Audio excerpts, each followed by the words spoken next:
Добрий день. Скрипіли стеклопідйомники, точніше ролики. Я їх зафукав, ну якби ВД. Це польський.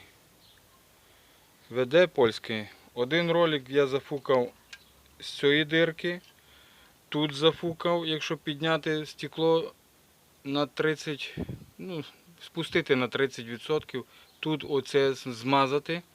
Далі через цю дирку тут змазати, там пластмаска по железякам йде. Далі один ролик я якось так зогнув трубочку, зафукав з цієї сторони. Один тут і два ролика зверху. Плюс трошки я накапав на самий тросик, щоб воно там йшло через це. Зараз вроді би не скрипить. Чи надовго? Не знаю. Але працює. Друга дверка.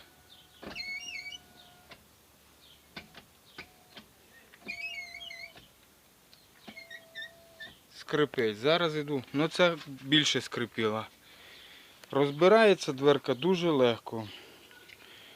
Вставляється це дуже легенько. Просто нажимаєте туди і защелкуєте на це.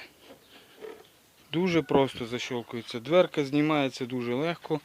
Відкручується 3 болти на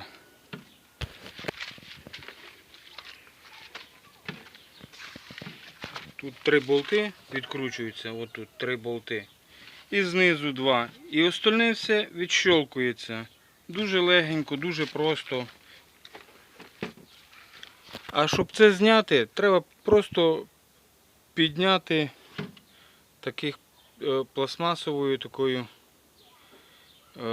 отверточкою пластиковою, щоб не поцарапати. Супер. Досить легко розбирається.